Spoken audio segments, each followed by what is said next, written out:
Bell Time by Sophie Tuvey, Chapter 6. By the time I burst through my flat door, I drop everything I'm holding in an untidy heap on the floor before my arms can give way completely. I had to stop at various points to rest the box on the crumbly, graffitied wall which marks off the car park. I pick up the mail, boring bank and bill letters. I cast them aside and kick off my shoes. My flat doesn't really have a hallway. You open the door straight into the living area. I hang my coat up on the peg and survey the usual mess. My desk is piled high with papers, stationery and empty teacups. There's an obstacle course of shoes and hairstyling appliances to get through to sit on the sofa.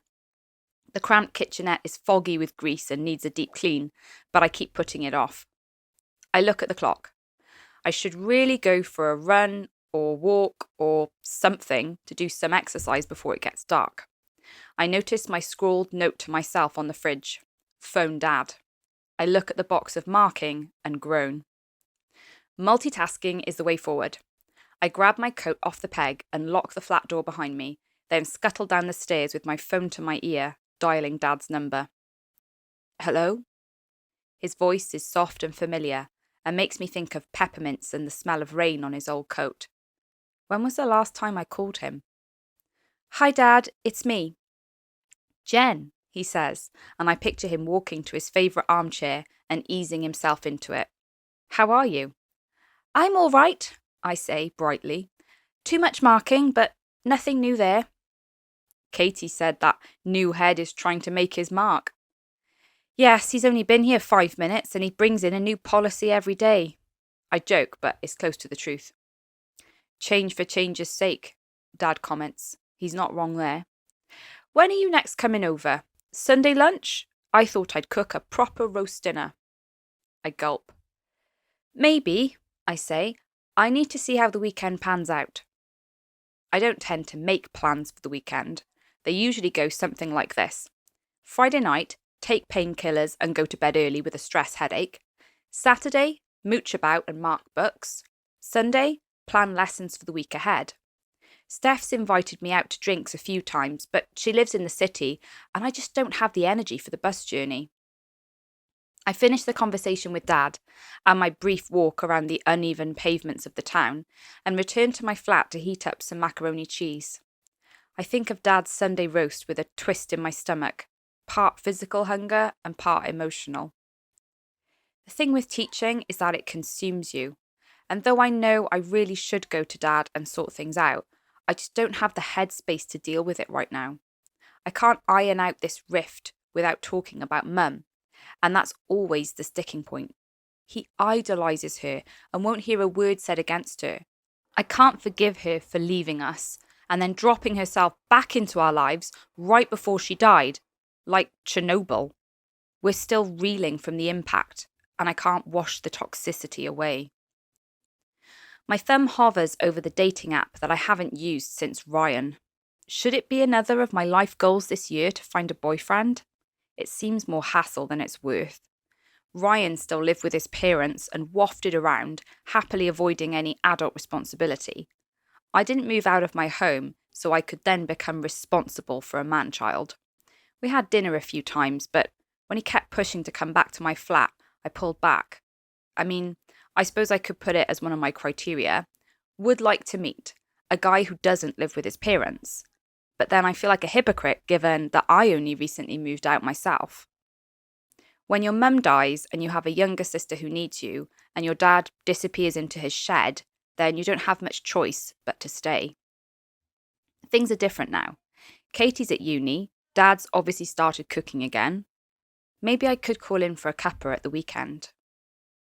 I post on the WC Girls group chat. Michael told me today he's applying for the HOD job. No surprise there. He asked me if I'm going to apply. Dina. He's worried you're a threat. You should definitely apply. Me. Seriously? He's so good it feels like a waste of effort to try. Dina. Terrible attitude. Stop being so down on yourself. You could do that job better than him. Me. You've never even met him. Claire. If you don't apply, you might regret it later. Plus, if he gets the job, then your chance is gone for the next few years, in that role at least. Me, I never thought of myself as hod material.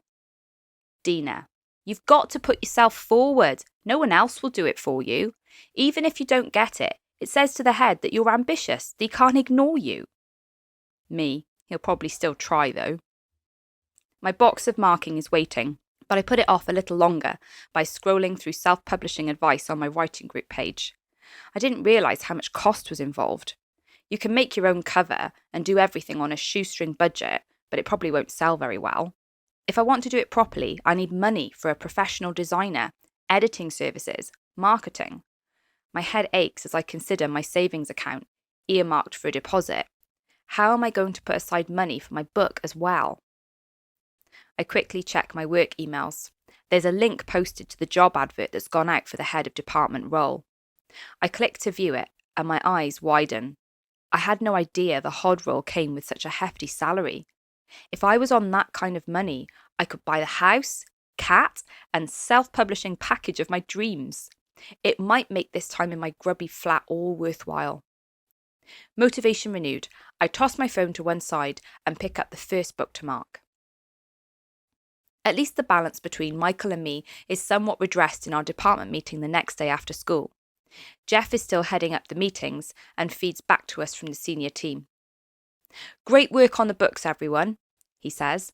I am proud to say our department has been recognised for our outstanding practice in our marking and feedback.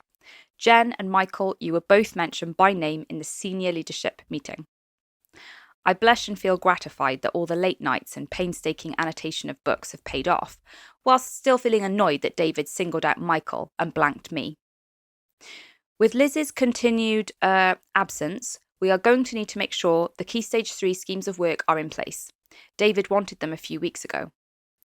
I can go over the Year 9 persuasive writing scheme, Michael says.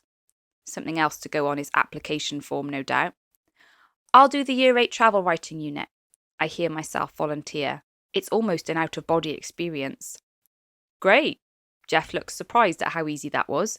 I can brush up the Year 7 one and we'll be sorted. Next item, the trip.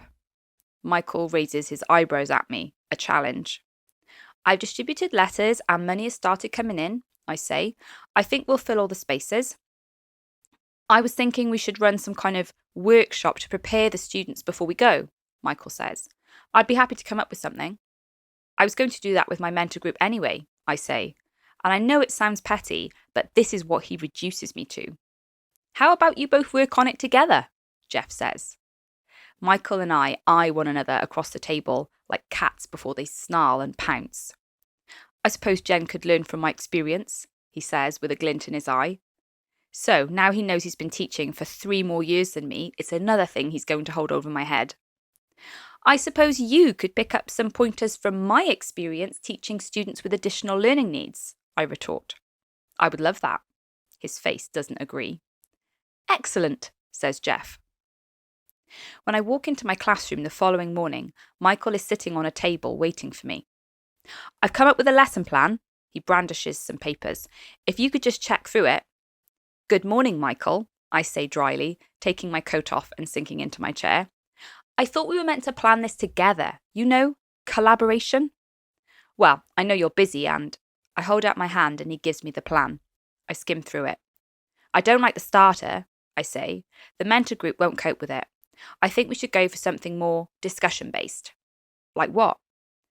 How about what superstitions can you think of? Do you believe in any superstitions? We'll have to give them some examples like walking under ladders, breaking mirrors. Ooh, what about some pictures? And they have to guess what the superstition is. Could work, he says a little reluctantly. I type my login details into my laptop. I like the writing task, I continue, pointing at the relevant section. Have you drafted a handout yet? Second page, he says. I shuffle the papers. It's fairly minimal with Times New Roman font. We'll have to change the font for starters. Not Comic Sans, promise me. Kids like it. They can read it. It just looks so amateur. Well, no one's going to be knocking on your door for design anytime soon, I retort. Thanks for your feedback. he says sarcastically. So you don't like the starter and you hate the handout, yet when I merely commented that you seem suited for primary, I have to apologise to you. How does that work? I said I like the writing task, I repeat, my voice rising.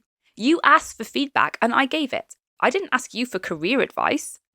So have you decided about the hard job? It's really none of your business. His fingers twitch impatiently and his eyes are glittering at me again. Brushed steel. We stare at each other for a long minute. When should we teach this? He indicates at the lesson plan. Pick a lesson, I'll ask for cover.